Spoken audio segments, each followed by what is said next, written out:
Olá, bem-vindo e bem-vinda à série A Tecnologia no Próximo Nível.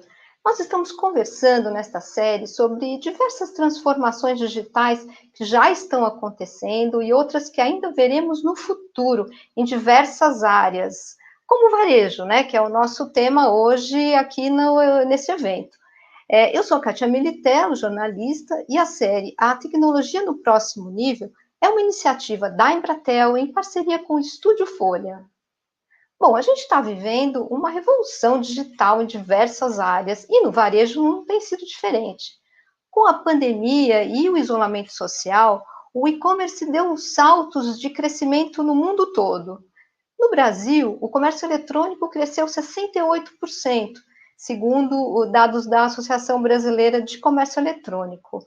No ano passado, só no ano passado, mais de 13 milhões de pessoas, de brasileiros, compraram online pela primeira vez e 83% afirmam que vão continuar comprando.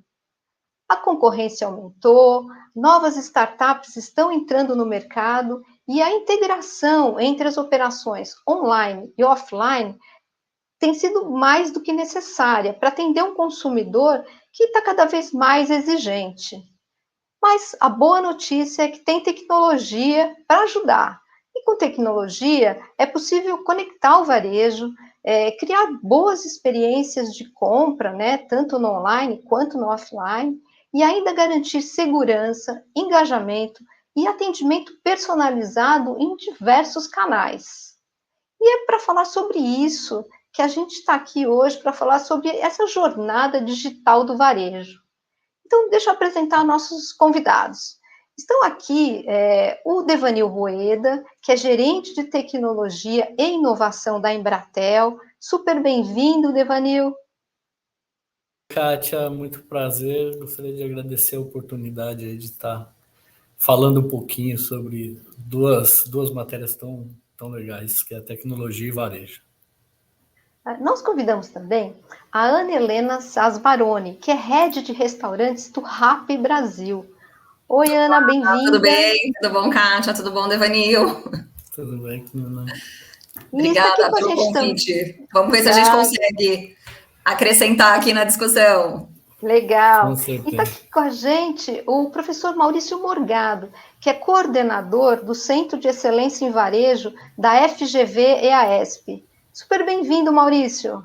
Prazer estar aqui com vocês, vai ser ótimo poder colaborar com essa discussão. Kátia, Ana e Devanil. Ah, que legal. E, Ana, deixa eu começar com você. Você já foi head de Ibit, Nielsen, né? E hoje está no Rappi, que é uma operação de delivery que está crescendo bastante no Brasil, né? O que você destacaria como principais mudanças no varejo neste último ano? Ou neste ano e meio, né? Bom, acho que assim, a primeira, a grande aceleração para entrar nessa jornada digital. Então, eu acho que assim, até como lá atrás, como Ebit, eu via assim, os varejos todos, a gente tinha vamos dizer, a gente tinha um caminho de entrar na jornada digital, né? Onde tinha começado pela linha branca, depois foi para moda, e depois os alimentos começaram a ser vendidos online. E aí teve essa aceleração que, de repente, todo mundo, era a única maneira de vender, era usar esse mundo online. Então, acho que a primeira foi uma entrada muito rápida de todo mundo no mundo online, sem estar preparado, né? Porque eu tive que ir correndo e eu não estava pronto para fazer aquilo. Então, aqueles projetos que eram para 2022, 2023, eles tiveram que ser implementados em abril de 2020. Um consumidor que também teve que aprender a comprar naquele novo ambiente, ele teve que se cadastrar, ele teve que colocar o cartão de crédito dele, ele teve que buscar formas de pagamento alternativas, ele teve que se adaptar a ter que receber, e receber o código, e como receber o pedido e tudo mais. E eu acho que uma outra coisa que mudou bastante também, e que é uma adaptação ainda para todo mundo, que quando a gente vivia há anos atrás, a gente tinha entidades avaliadoras de processos para ver se um varejo funcionava, não funcionava. Então, você tinha ISO, você tinha empresas que certificavam. O que está acontecendo hoje é que os clientes, os usuários, os consumidores são esses avaliadores. Então, eles ganharam esse poder de avaliação, de ter a palavra da vez nas mídias sociais, de ter a palavra da vez nos sites de reclamação. Então, para o varejo, ficou muita coisa diferente. Aceleração de planos que ele não estava esperando, um consumidor que aprendeu a consumir e ainda tem demandas, e um consumidor avaliador, né, que dá o tom que ele quer, do que ele espera para aquele momento. E Devanil, diante dessa transformação que a Ana comentou e que está acontecendo no varejo, com novas tecnologias, startups entrando, o grande crescimento do comércio eletrônico, hoje o consumidor ele pode optar por diferentes formas, né, diferentes canais de compra. Quais são os desafios que essas mudanças elas trazem para os varejistas? Olha, Kátia, hoje os desafios são muitos, tá? Como a Ana mesma colocou, né? Nós tivemos o aprendizado dos varejistas, tivemos o aprendizado também desses clientes, e os clientes aprenderam. A verdade é essa, né? Então, eu acho que essa variedade de novos canais de compra para o cliente é o grande desafio dos varejistas. Conseguir tratar com esse cliente em diversos canais, mas de uma mesma maneira, de uma mesma forma. E hoje o cliente está cada vez mais exigente, cada vez buscando o atendimento exclusivo, um atendimento personificado, né? Ele quer que você fale com ele quer sentir que você está falando especificamente com ele. Às vezes humanizado, muitas vezes mesmo não humanizado, mas que você entende, ele perceba que é com ele aquela mensagem, aquela comunicação, né? Então, dessa forma, eu acho que esse é o maior desafio para os varejistas, né? Para isso, a gente tem aí a omnicanalidade, o omnichannel como grande trunfo para esse tipo de atendimento de uma maneira uniforme. Então, quando pensamos em omnicanalidade, o importante é não pensar apenas como alguns canais de atendimento, sabe? Tentar entender que é um atendimento unificado nesses canais. Quando o cliente busca algo em qualquer um desses canais, ele sentir que a empresa o conhece, que a empresa, no mínimo, entenda sobre o relacionamento que ela possui com ele. E esses clientes, eles percebem isso e já estão se acostumando com esse tipo de característica de atendimento.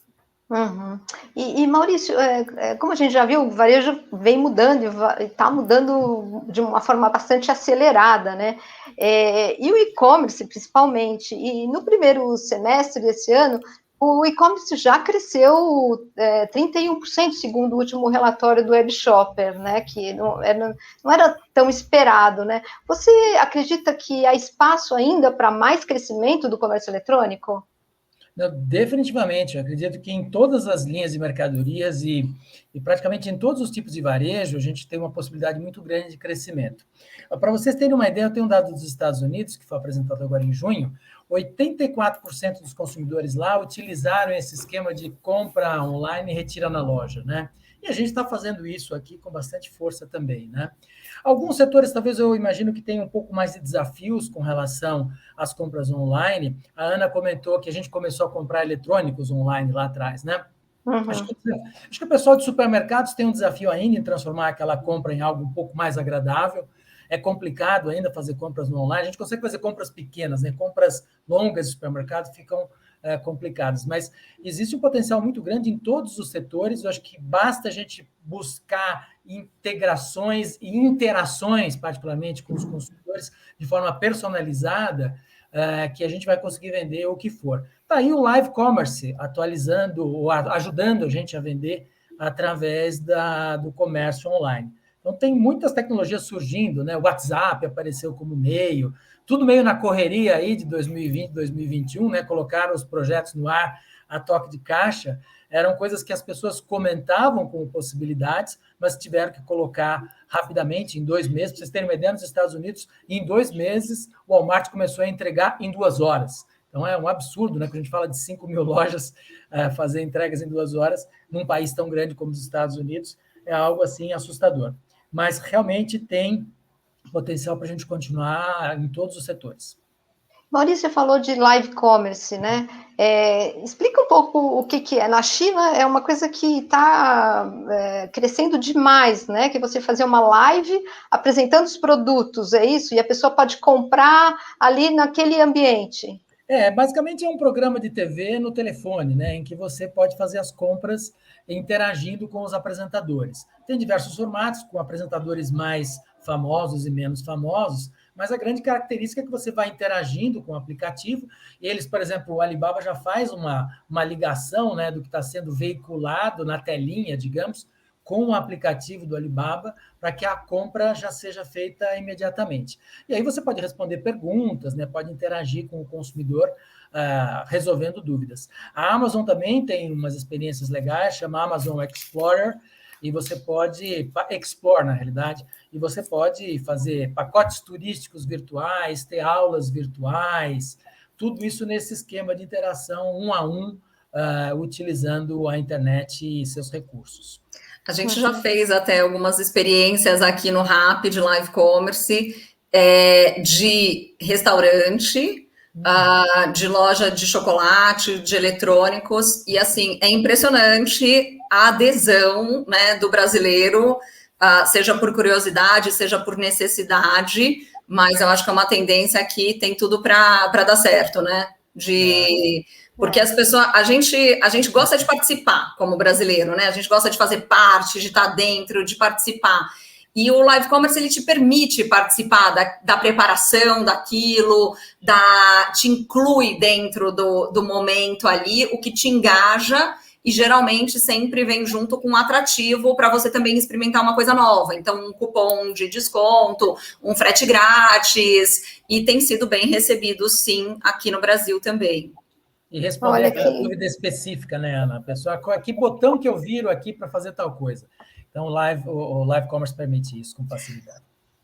Que, na verdade, né, Maurício, não é uma criação do nada, né? A gente, quantos canais à noite tinha lá vendendo as joias, vendendo os... Então, eu falo assim, muita coisa, a tecnologia te permite ser muito mais democrático e oferecer aquilo para todo mundo, e está presente a toda hora, mas algumas coisas são releituras de coisas que já existiam antes. A própria feira, né, é um live commerce, né, a feira de rua, né, a xepa da feira.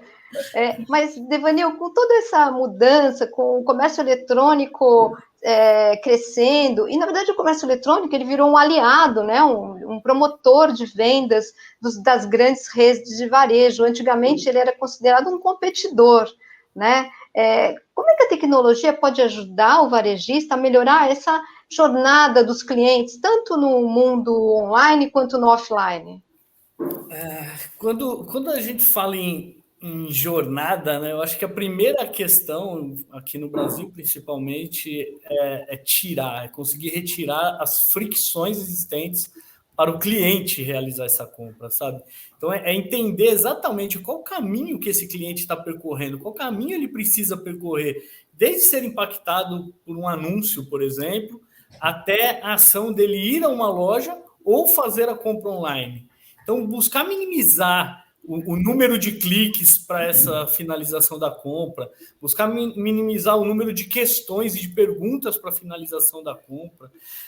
Isso para o mundo online facilita muito. E para o mundo offline é buscar entender a localização desse cliente, entender o que levaria ele a comprar numa loja, ir até a loja, sabe? Eu acho que esses são os pontos principais para a jornada, se entender onde ele está. Hoje nós temos tecnologia que permite atingir o seu cliente quando ele está próximo da sua loja, por exemplo, né? Então, por que vamos tentar fazê-lo acessar o nosso e-commerce quando ele está, por exemplo, dentro de um shopping e nós temos uma loja ali dentro, né? Porque não ofertar para ele, naquele momento, alguma vantagem para ele comprar também na loja, né?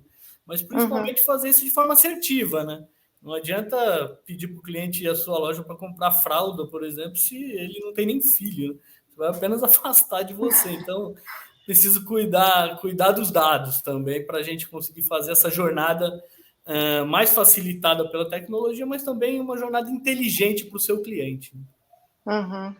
E, Ana, a gente tem visto que o aparecimento dos chamados super apps, né? São aqueles aplicativos que integram na mesma plataforma diversas opções de serviços, né? Essa é uma tendência no varejo? O que vai mudar com os super apps? Assim? O que isso vai trazer de interessante para o consumidor? O que eu vejo assim, e eu tendo vindo do mundo tradicional para o mundo de plataformas, né? Então eu falo que eu, né, tipo, tô aqui, vou fazer um ano aqui numa cadeira de pilota de plataforma, que é uma realidade completamente diferente do que eu já vivi na minha vida passada. Eu acho que quando a gente fala de um super app, a gente está falando da possibilidade de, numa plataforma, eu resolver a vida do usuário. A gente chama de usuário os nossos clientes, tá? Porque, na verdade, vem do inglês aí a palavra já, que é bem usada, e ele, como ele está sempre ali, ele está sempre ligado, então, o que seria isso? Eu juntar num único lugar a possibilidade dele resolver a vida dele, pensando no seguinte, Kátia, que eu acho que é muito importante. Ele resolve tudo com poucos cliques, como o Devanil falou, já com alguns dados, ou seja, com o pagamento dele já organizado ali dentro, com a facilidade de navegar num ambiente que ele já conhece, né? Então ele vai aprendendo. A partir do momento que um usuário ele aprende como funciona a sua plataforma, ele volta e usa mais essa plataforma, se torna um lugar comum para ele. A partir do momento que ele colocou um cartão de crédito ali dentro, que ele tem um programa fidelidade, que ele tem benefícios de estar usando isso, ele vai voltar e vai usar mais. E aí, o que a gente consegue? A gente consegue, em diferentes momentos do dia, participar da vida dele e ajudar ele a economizar tempo. Acho que o grande ponto das plataformas e dos super aplicativos quando eu não tenho que abrir vários, quando eu consigo concentrar tudo, eu economizo tempo, eu ganho vida. E hoje, né, tão importante. Todo mundo aí tem um caminho grande para seguir. Acho que estamos todos aprendendo com os usuários, entendendo o que eles querem e cada vez evoluindo mais no sentido de agradar a eles, porque, na verdade, a gente como plataforma existe porque o ecossistema existe, porque tem o usuário, porque a gente vai conectar com as lojas, com os aliados que queiram chegar nesses usuários, e a gente também vai ajudar aí os entregadores, né, a força que pode disponibilizar tempo para ajudar um aliado chegar no seu usuário através de uma tecnologia. Então, acho que a grande sacada é quão eficaz você consegue ser na sua tecnologia. E aí, imagina se cada um dos varejistas também tiverem que abrir um negócio de plataforma dentro do seu negócio. Eu sei que tem os grandes marketplaces brasileiros que têm e se baseiam nisso, mas imagina hoje no Brasil, a gente tem tantos varejistas em vários setores diferentes, né? E o custo de adquirir um cliente, quando você abre uma plataforma, ele não é barato. Por quê? Eu tenho que trazer o cara e eu tenho que convencer ele a ficar aqui dentro. Num mercado que está todo mundo o tempo inteiro ofertando prêmios, brindes, para você ir lá no dele. Então, acho que a grande vantagem de você trabalhar numa plataforma tem alguém que o business dele, o trabalho dele investir em tecnologia e trazer o melhor da tecnologia para você, e um lugar que já está cheio de usuário, já está cheio de cliente para você. Então, você entra com o que você tem de melhor, o seu varejo, o seu serviço e o seu produto chegando nos clientes. Eu vi recentemente, acho que o Maurício podia comentar com a gente, que uma pesquisa que mostrou que 46% dos consumidores, eles abandonam o carrinho de compras quando eles percebem que o envio do produto vai levar um tempo, vai levar muito tempo, né? Maurício, quais são hoje, na sua opinião, os desafios de logística, né, e distribuição que o varejo enfrenta com esse crescimento? Eu acho que eu voltaria só um passo atrás na resposta da Ana, porque os super apps e os grandes distribuidores, digamos, né, estão se juntando aqui. A gente percebe uma guerra, eu não sei se é uma guerra, mas uma preparação de terreno, então, para a gente ter verdadeiros super apps aqui no Brasil, né? Então, eu acho que eu não tenho problema de citar alguns nomes. Se a gente pensar em Americanas, se a gente pensar em Magalu, se a gente pensar em Mercado Livre, se a gente pensar em Rappi, iFood, Amazon, essa turma toda está se organizando para ser essa grande empresa que tem essa relevância na vida das pessoas que a Ana está propondo, né? Ou está defendendo, que na realidade é isso que a gente quer, né? A gente quer ir para o lugar só resolver a vida, agregando também formas de pagamento, agregando também programas de milhagem, né? E para ser relevante, você precisa ser forte. Então, acho que esse é um ponto. Quando a gente parte desse pressuposto, e já respondendo a tua pergunta, os desafios de logística estão realmente no last mile, né? Em fazer você chegar as mercadorias de maneira rápida na casa dos consumidores. Eu tive assustado, não vou citar o nome agora, com uma entrega que eu recebi em 3 horas. E não era de motoboy, era uma entrega desses super apps, né? E ele se articulou com uma lojinha pequena pertinho da minha casa aqui, local, consegui fazer a entrega em 2, 3 horas. Então, acho que o grande desafio é montar essas parcerias, e é uma parceria de muita gente, né? Muitos players aí envolvidos, muita gente ganhando dinheiro na cadeia, para que a gente consiga fazer as coisas chegarem de maneira rápida na casa dos consumidores. Então, tem o desafio da rapidez e o desafio do custo também, né? Porque quantas vezes a gente não deixou de comprar porque o frete era praticamente o mesmo preço do produto. Ontem mesmo eu me vi nessa situação. Tá barato, custava R$ 25 o produto que eu queria. E o frete custava R$ 25. Falei, peraí, não dá, né? Tá meio esquisito esse negócio. Então, acho que a gente tem essa questão do frete, do preço do frete, da facilidade em interagir com os produtos e com o site. Acho que tem toda uma questão de experiência de compra aí no meio. E eu acho que também tem o desafio de manter o consumidor informado a cada passo, né? Já foi para a transportadora, está perto da sua casa, foi entregue.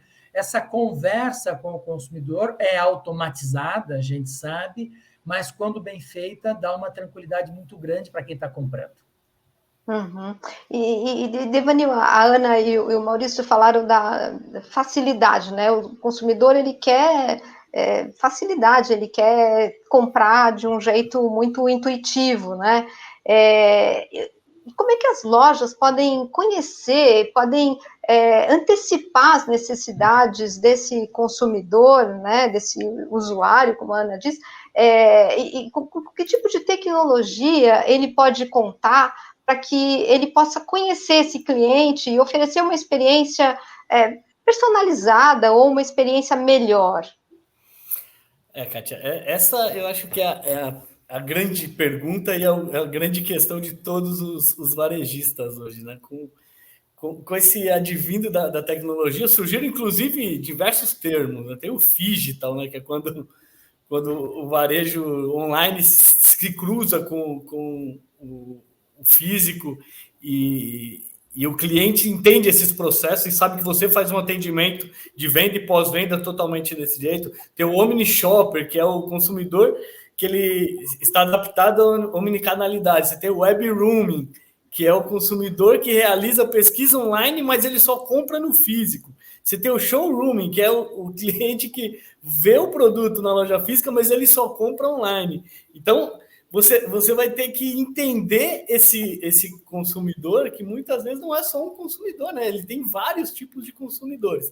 E para isso, realmente são os grandes data lakes responsáveis por isso. A gente vai ter que incluir aí dentro inteligência artificial, machine learning, todo esse arcabouço para trabalhar com os dados desse cliente, para você conseguir entregar para ele o que nós chamamos de experiência, né? A melhor experiência possível, né? Então, é exatamente isso que nós estamos buscando, eu acho, nesse momento no Brasil, é entender e compreender cada um desses clientes. Essa é a maior dificuldade, né? A tecnologia está aí para nos ajudar, mas precisamos ser assertivos nisso, principalmente na lida com os dados. Você precisa entender realmente, conseguir trabalhar esse dado de uma forma mais organizada para você conseguir entregar para o seu cliente uma melhor experiência, uma melhor oferta. E, Ana, no RAP, como é que vocês fazem essa análise de dados? Vocês têm alguma experiência legal para contar? Eu acho que, assim, né, o que me impressiona de ter vindo, vamos dizer, de outro mundo para o RAP, uma plataforma, é a quantidade de informação que você consegue ter. Hoje a gente trabalha seguindo todos os princípios de LGPD, né? Então a gente trabalha muito com dados agregados e não dados individuais, mas mesmo os dados agregados, você tem muita coisa. Então eu consigo, assim, chegar a ponto de entender, olha, os clientes que comem pizza domingo às 3 horas da tarde, o que mais eles consomem durante a vida deles de consumo?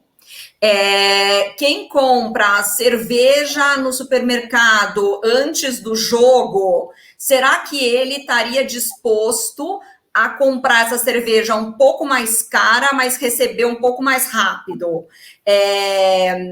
Quem comprou relógio para dar de presente no Natal, o que ele comprou no Dia dos Pais? E como que eu me preparo para o próximo Natal?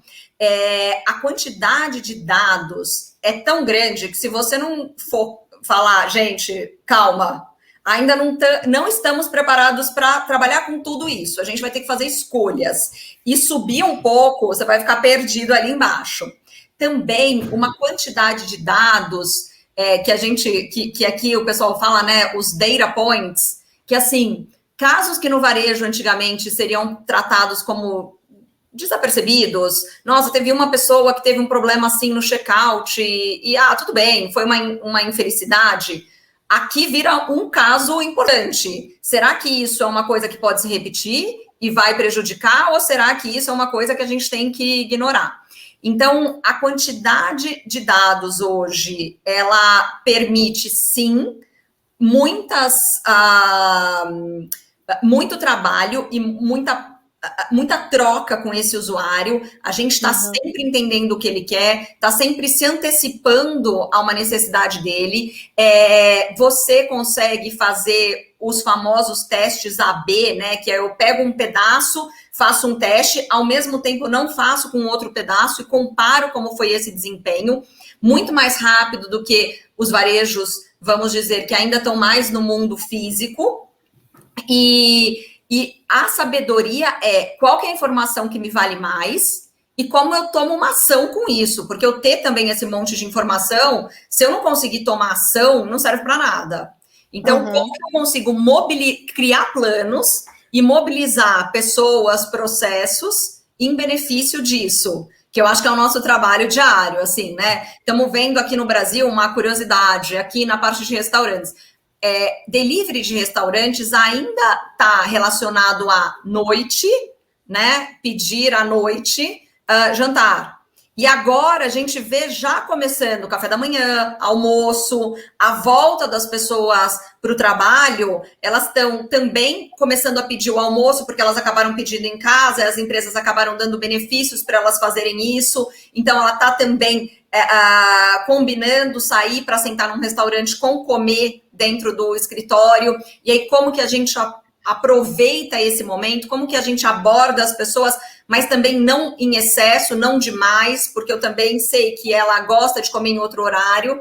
Então, acho que é um trabalho, eu sinto assim que hoje o trabalho de análise de dados e de tomar decisão com dados, ele é um trabalho que virou do seu dia a dia. Não é mais aquela coisa de eu vou sentar uma vez na semana e vou olhar e vou ver o que eu faço com aquilo, ou uma vez no mês. E aí eu estou precisando de dados cada vez mais rápidos, né? E cada vez mais customizados aí, que eu acho que o Daniel falou no começo, né? De assim, eu quero saber exatamente a resposta para isso. A resposta genérica já não me serve mais, né? Então, um desafio muito grande aí que está exigindo, inclusive, dos varejistas mudar o perfil das pessoas que estão trabalhando com essas áreas, mudar a rotina dessas áreas. São áreas que estão muito mais protagonistas do que já estiveram antes dentro das empresas. E, Ana, é interessante uma coisa, como você falou, quando você trabalha com dados, você não precisa individualizá-lo, você vai encontrar grupos que são muito parecidos e que você consegue se comunicar com esses grupos de uma forma assertiva também. E aí, Devanil, só uma coisa aqui, você não precisa ser o RAP, ou você não precisa ser um super varejista para fazer isso.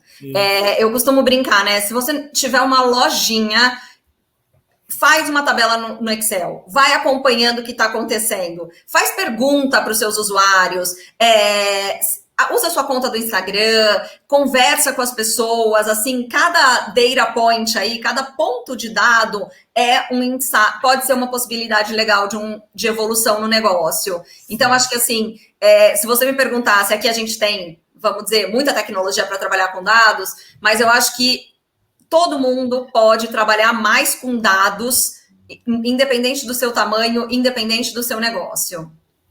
E uma coisa que eu agregaria é que antes era muito estanque, né? Você tinha o cara de marketing, você tinha o cara de TI, e aí, eventualmente, você tinha um estatístico na organização, mas era raríssimo encontrar, né?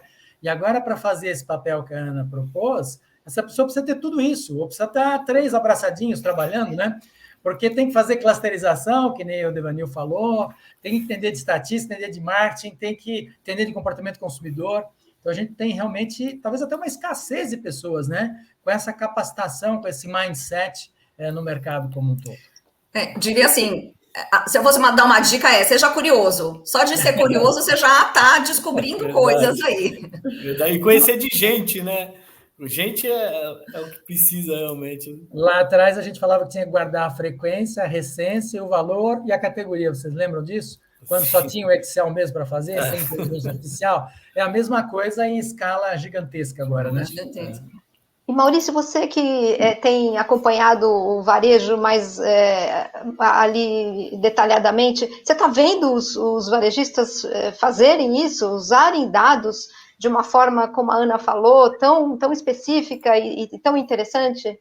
Pensando, talvez, a resposta disso vem em formato de pirâmide, né? Você tem um pedaço lá no topo da pirâmide que está trabalhando, está fazendo equipes para isso, montando equipes para isso, né? Botando startup para dentro de casa, comprando startups, se movimentando, mas tem um monte de gente aí na base da pirâmide que não está fazendo nem o Excel, né? Que a Ana estava sugerindo. Então, acho que tem um espaço muito grande para esse pessoal de baixo da pirâmide, digamos, da sofisticação, e o pessoal do meio também, para começar a incorporar esse tipo de coisa, né? Incorporar pesquisa, incorporar esses testes AB, ter uma visão um pouquinho mais científica, digamos, sobre análise de dados, né? E a gente tem percebido que tem esse interesse, nem sempre tem a tecnologia, mas é o que o Devanil falou, tem que ser curioso, tem que cruzar coisas, tem que saber quem compra o que, quando, em que momento, né? Mas tem que acumular os dados. Se não tiver essa vontade de acumular, juntar isso com o perfil demográfico, né? Tentar jogar alguma coisa com o perfil sociodemográfico também. Então, acho que a gente tem que ser curioso e investigar mesmo. E Devanil, a gente já falou que não precisa ter dados individuais, né, individualizados. E com a LGPD, né, a Lei Geral de Proteção de Dados, tem uma preocupação maior, né, com os dados dos consumidores. A gente vê vazamentos, a gente já viu tanta coisa acontecer, né? Como é que os varejistas eles devem lidar com a segurança dos dados? Aqui a questão de segurança de dados ela é bem complexa, né? Eu vejo uma nova tendência que eu acho que é dessa forma que a gente precisa fazer, que é trazer a equipe de segurança já para o desenvolvimento, para o início do desenvolvimento, tá? Das soluções e dos produtos. Precisamos trazer essa equipe para ser o protagonista junto com a equipe de desenvolvimento. Você antecipando tudo isso, você consegue garantir uma maior segurança para a aplicação, para a sua infraestrutura, né? Mas aqui não dá para falar pontualmente apenas de desenvolvimento de novos produtos, né? No caso da LGPD, você precisa criar uma jornada de cultura de dados, onde você vai ter uma governança de dados, sabe? Não é só tecnologia que vai te ajudar, você vai precisar mapear as fontes de entrada desses dados na empresa, precisa organizar esses dados, catalogar, definir normas e processos e políticas de utilização desses dados. É isso que prega muito a LGPD, né? Então, além da segurança na ponta, você vai precisar ter essa governança. Como que vou utilizar esses dados, né? Após essa gestão toda, colocar esses dados, sei lá, estruturados ou não em plataformas inteligentes, pode prover o procedimento e permissões, né, para esse suporte, mas para conseguir uma extração necessária, inteligente para o seu negócio, antes você vai ter que fazer todo esse trabalho de governança para conseguir trabalhar esses dados de uma forma mais segura e de acordo com a LGPD, né? E com isso tudo, óbvio, lá na ponta você vai conseguir que as suas áreas de negócio possam extrair de forma inteligente esses dados. Uhum. A gente já viu aqui que o consumidor do varejo online tem uma série de serviços, tem uma série de oportunidades para comparar preço, para fazer várias coisas que são legais ali no dia a dia. Mas e falando do varejo físico, né? Os consumidores que compram nas lojas físicas, que no Brasil ainda é bastante, né? Eles querem essas mesmas facilidades do online, né? O que vocês acham que que as lojas precisam fazer para atender esse consumidor que ele está mais conectado, está mais exigente, mas ele opta por comprar numa loja física, né? O que vocês acham que as lojas precisam fazer para dar um up aí nesse consumidor, ou então para dar um up no seu negócio, né? Quer que eu comente aqui rapidinho? Fala, Ana. O que eu vejo eu quebraria um pouco essa coisa de consumidor do online, consumidor do offline, eu chamaria de consumidor. Uhum. E o consumidor, ele quer se relacionar com a sua marca. Então, ele quer saber qual que é a história da sua marca, o que você faz, quem é você, independente de onde você esteja. E eu acho que, em termos de processos, ele quer como você entrega para ele esse valor que você se propõe em qualquer tipo de canal, seja online, seja offline, na loja física.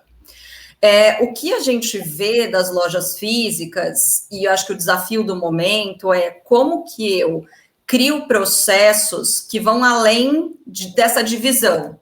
Este processo é para o online, este processo é para o offline.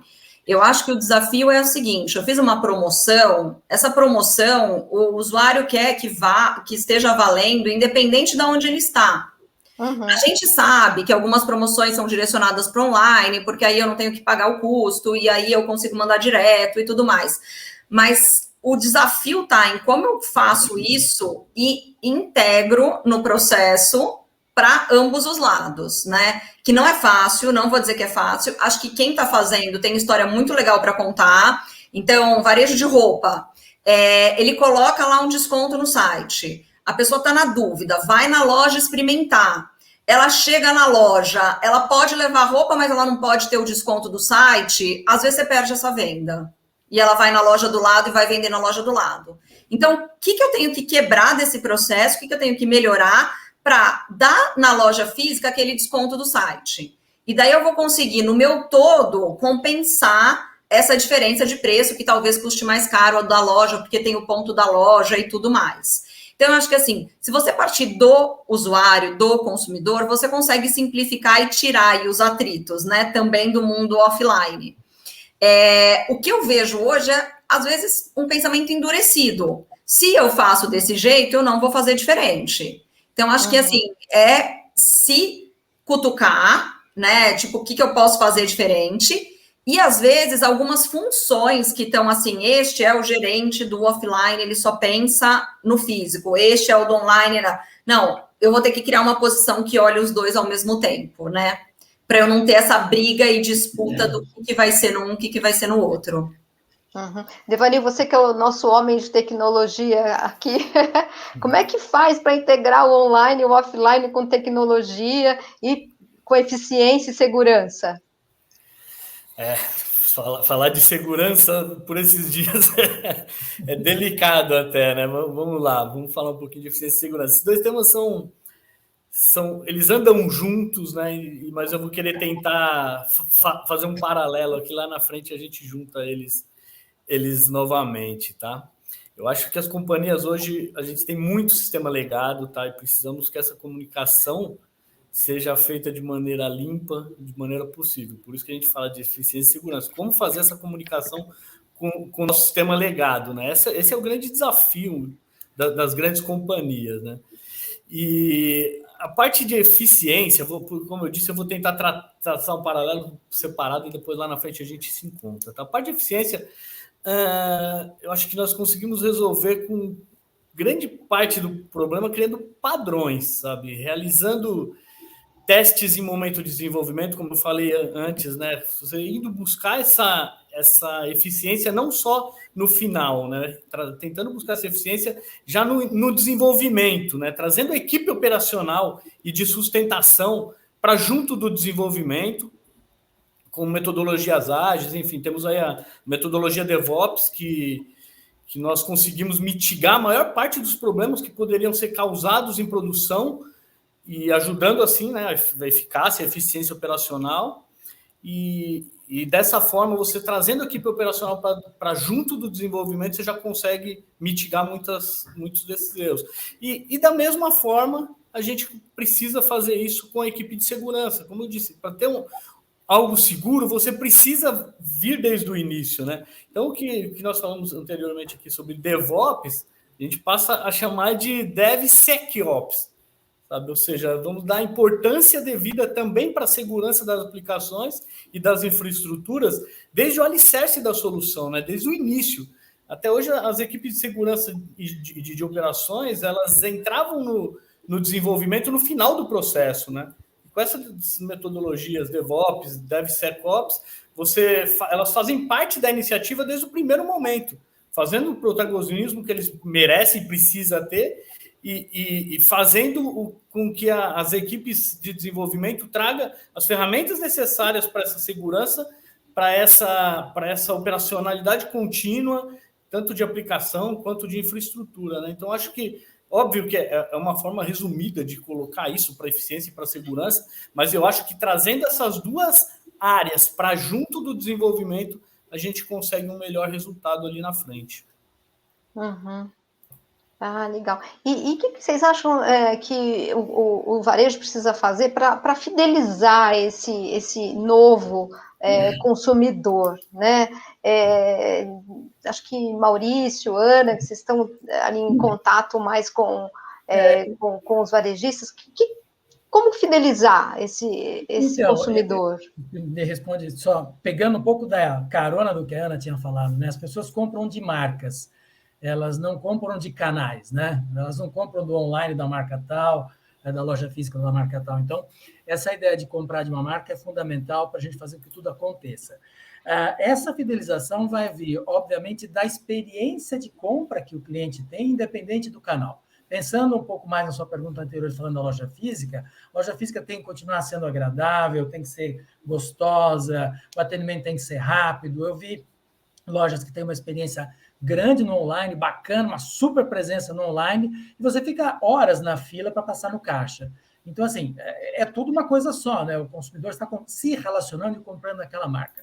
Então, a experiência de compra é uma das coisas que tem que acontecer, tem que ser cuidada nos mínimos detalhes. A gente costuma dizer que varejo é detalhe, né? Retail is detail. Então, isso é super importante também. Mas quem entrega isso? Gente, né? Então, a gente não pode esquecer que no ponto de venda físico tem pessoas, tem atendentes, né? Tem caixas, tem gente que arrumando a prateleira, né? Gente que fazendo limpeza na loja. Então, da mesma forma que a gente tem essa preocupação com o navegar dentro das ferramentas online, a gente tem também que se voltar para dentro da loja física e pensar como o cliente navega dentro das lojas físicas, né? Então, gente é fundamental também nesse processo.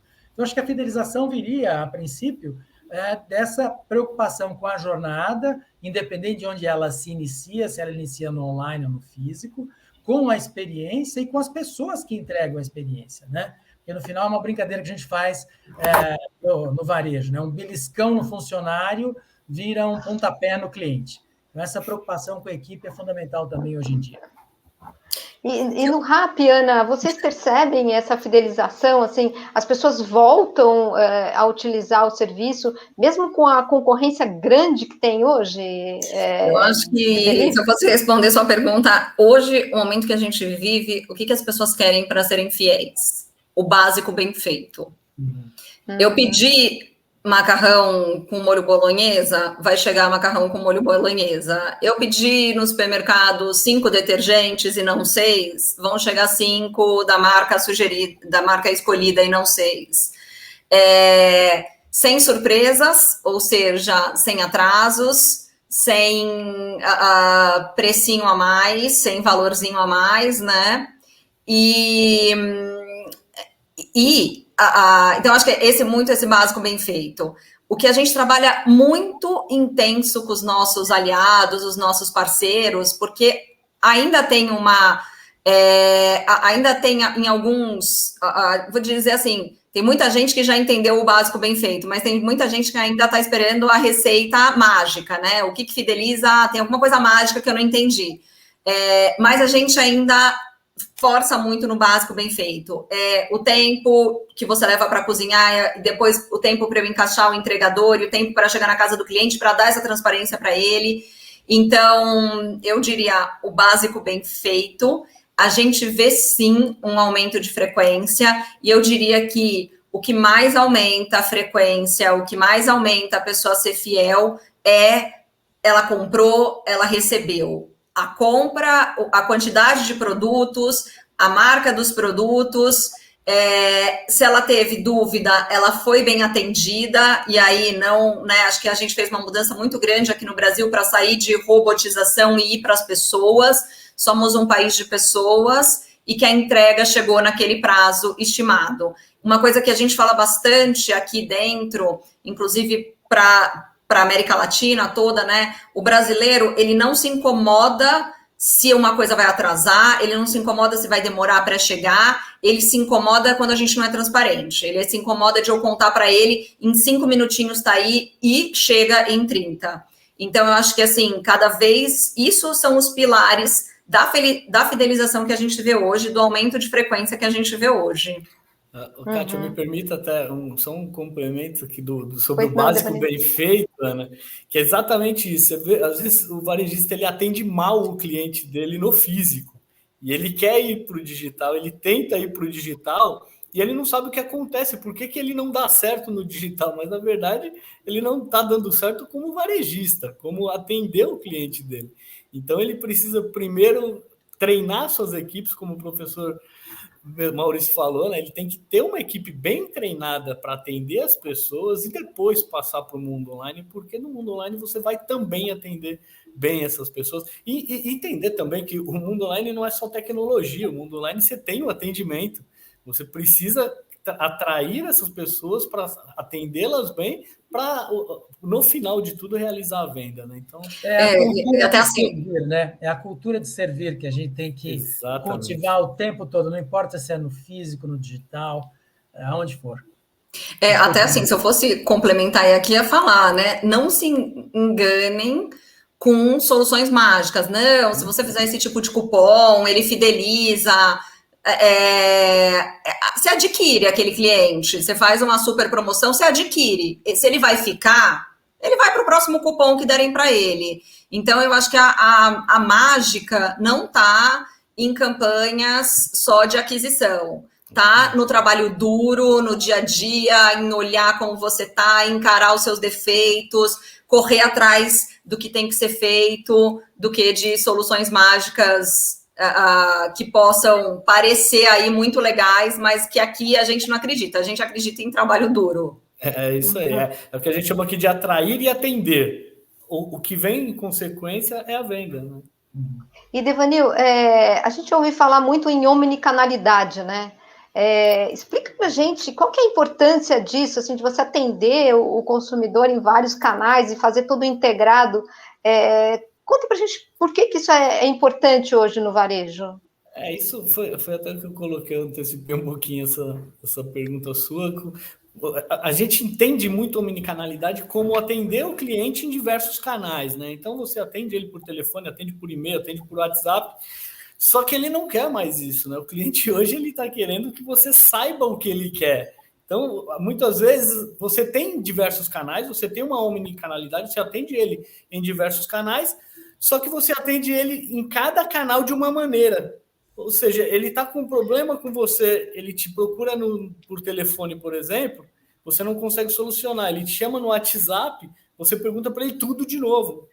Então, esse é o principal objetivo do Omnichannel, né? Do Omnichannel bem feito, é você conseguir realmente entender o seu cliente e atendê-lo da mesma forma em diversos canais, inclusive entre loja física e loja virtual, como a Ana colocou, né? O cliente, ele olha na internet, ele fala, bom, vou comprar, tenho que ir no shopping com a minha esposa, vou comprar lá que eu já vejo o produto. Quando ele chega lá, a promoção lá não vale. Então, isso não é omnicanalidade, você só está tendo 2 canais para atendê-lo, e não é isso que ele quer. Ele quer o mesmo atendimento em diversos canais, em múltiplos canais, e para isso você precisa ter inteligência. Para isso, tentar fazer uma omnicanalidade sem inteligência, você não vai ter sucesso. Ele já sabe que ele é um CPF, né? Exatamente. É a pior sensação. Como CPF único. E Maurício, assim, nós somos também consumidores, né? A gente sabe como isso é ruim, né? Quando você é tratado dessa forma. Uhum. E a gente vê muita loja física que você chega para comprar e você fala, olha, no site está mais barato. Então tem um computador lá, e aí você compra dentro da loja física, no site da própria loja. Me aconteceu isso e eu falei, ué, que estranho. São as formas como alguns resolvem, né? Existem problemas de integrações que algumas empresas resolvem dessa forma. Ainda mais na pandemia, né? Quando há 1 ano e meio atrás, quando começou tudo isso, os varejistas precisaram se mover, né? Então, quem conseguiu chegar até essa solução foi uma forma que conseguiu. Como a Ana disse, não existe mágica e não existe nenhuma fórmula mágica. É exatamente isso. Faz da sua forma, mas faz bem feito. Pensando com o cliente na cabeça, né? Exatamente. E o marketplace? Vocês acham que é uma tendência hoje, falando nessa junção de tudo e todos? Quais são, acho que a Ana podia falar para a gente, quais são os benefícios e quais são os desafios de estar no marketplace? Primeira coisa, assim, eu acho que a gente, aqui no Brasil, a gente vive uma situação muito legal da gente ter tantos grandes players disponibilizando, né? A gente não é um monopólio de marketplace. Se você olhar para a China, se você olhar para os Estados Unidos, você vive mais em monopólios, né? Aqui no Brasil, a gente tem aí vários grandes players, e a maior parte aí brasileiros, latinos, né?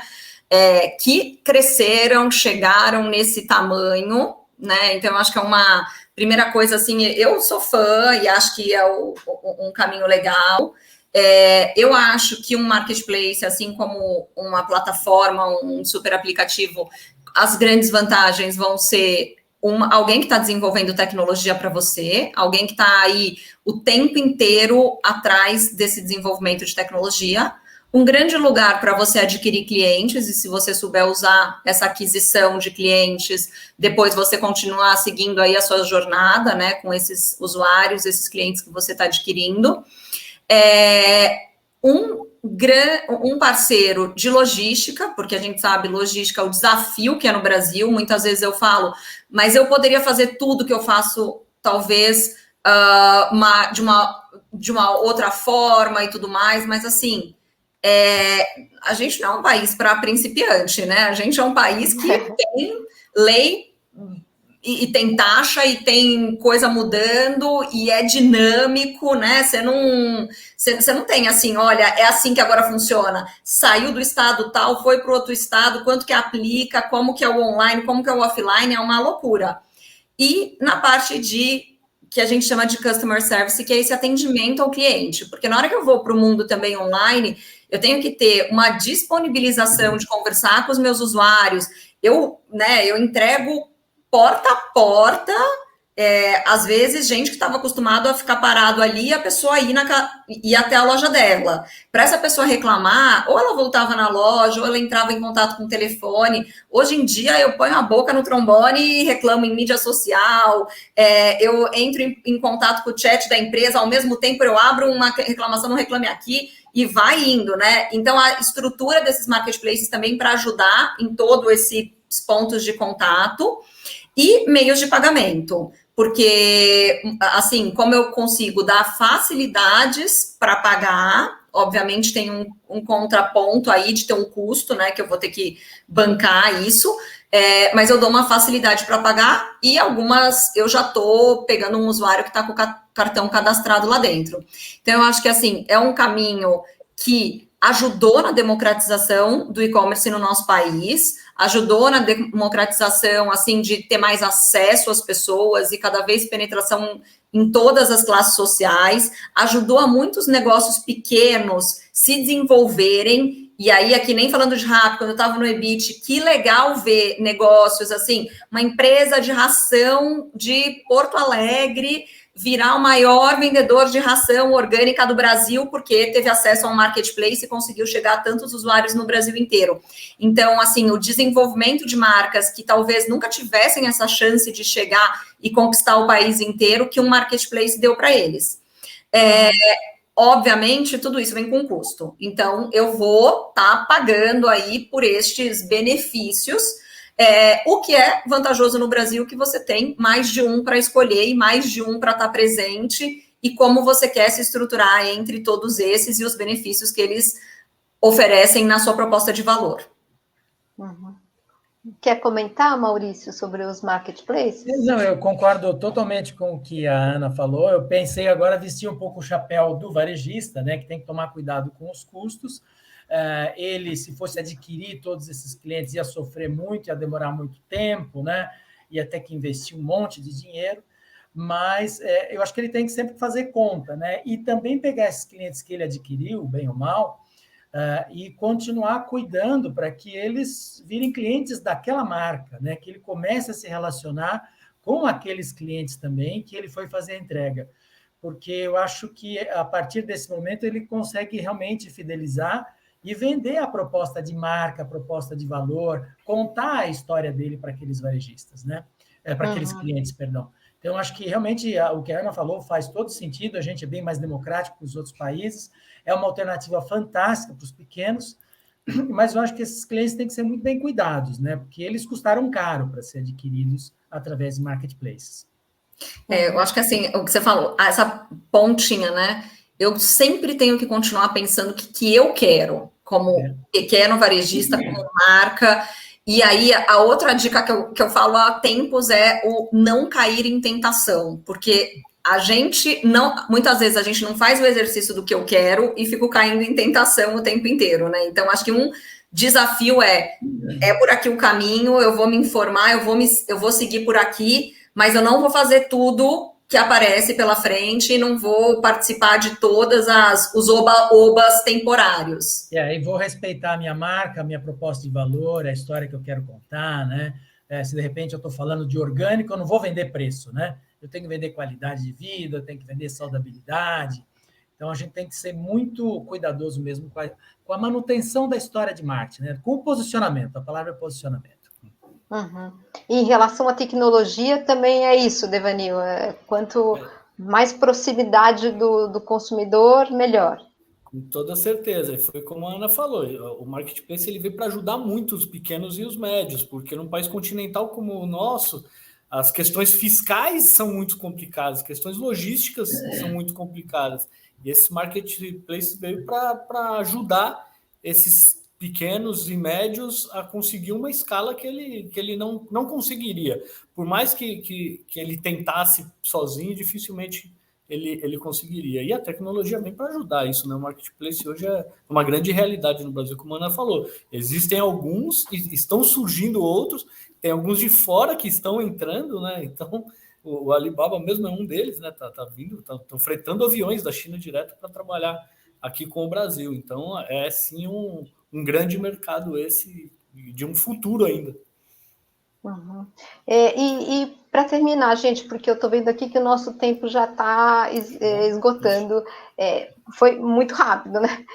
Eu convido vocês para fazer assim, um exercício de futurologia, né?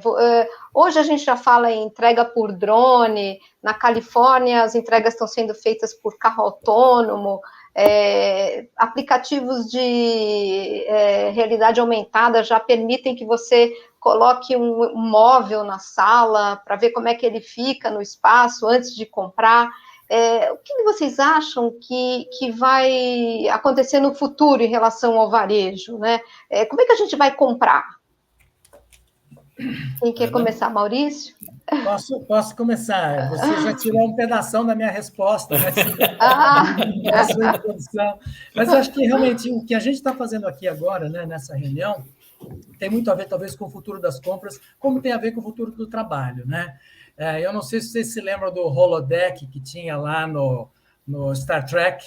Era uma sala em que as pessoas entravam no mundo de realidade virtual e começavam a viver histórias lá dentro, né? Eu acho que a gente pode viver histórias de compras dentro desse mundo virtual. Acho que a gente vai poder demonstração de produto. Você citou o caso aí, a Mobile já faz isso aqui no Brasil, né? Você experimenta, entre aspas, o móvel com o seu celular dentro da sala. A IKEA faz isso muito bem, né? Então, acho que a gente vai viver um mundo cada vez mais integrado, em que a tecnologia está presente, facilitando a compra, super integrada ao processo de compras. Eu imagino que no futuro talvez a gente possa ter leitores da sua despensa para saber o que está faltando, para facilitar a vida de quem vai comprar no supermercado. Mas eu também não acredito que a gente vá desaparecer com as lojas físicas. Eu vi uma série de projetos de lojas físicas novas para o futuro, que tem uma área muito grande experiencial. Então, pensando num supermercado, o supermercado vai ter ali a seção de vinhos, vai ter ali comida pronta, mas os produtos que são menos charmosos, sei lá, o produto de limpeza, né, o sabão em pó, essas coisas, estão lá numa área escura. Então, eu acredito que a gente vai ter a tecnologia andando junto com a experiência de compra, as coisas mais gostosas, mais divertidas, mais sensoriais vão ficar para o ponto de venda. Eu imagino que nos próximos 20 anos a gente tem alguma coisa parecida com isso no futuro. Eu, complementando o Maurício, eu iria para a parte de... Eu acredito que vai ser um mundo muito mais de parcerias. Então, a gente hoje já vive aqui uma intensidade maior de parcerias com varejos, com restaurantes, com indústrias, com empresas de serviço, e eu acho que o futuro está bem pautado em como essas parcerias vão se estreitar. Você vai entender aquela sua principal tarefa, o que ela é, e contar com parceiros para fazer o que tem, outras coisas aí para serem feitas. Então, se as pessoas querem entregas mais rápidas, eu preciso fazer tudo e resolver tudo? Não, talvez eu tenha um parceiro que faça isso. Então, eu acho que se eu fosse fazer uma aposta aí, eu acho que é um mundo de parcerias que exige profissionais também dos diferentes tipos de entidades aí, varejistas, indústrias, plataformas, serviços, muito mais aptos para viver com parceiros e trabalhar junto, construir planos juntos. Bom, sobrou pouca coisa para mim aqui, mas eu concordo com tudo que ambos disseram. E minha visão, o futuro vai ser muito de conhecer o seu cliente, sabe? Você vai conseguir entregar mais para o cliente antes dele te pedir. Você vai conseguir saber exatamente os consumos, o que ele gosta, o que ele não gosta, qual a periodicidade que ele gosta daquilo, e conseguir cada vez mais entregando para ele com menos fricções e muito mais ativo do que reativo. Gente, super obrigada, Devanil, Ana e Maurício. Eu aprendi muito e acredito que os nossos ouvintes também aproveitaram muito a experiência de cada um de vocês. Muito obrigada, Kátia. Foi um prazer, aprendi muito também. Que legal. E eu quero agradecer a você que acompanhou a gente aqui nessa conversa sobre o varejo e te convido a acompanhar a tecnologia no próximo nível. Essa série vai trazer muitos assuntos ainda muito legais e até o próximo. Super obrigada e estamos junto aí com a Embratel para criar o próximo nível. Tchau, tchau.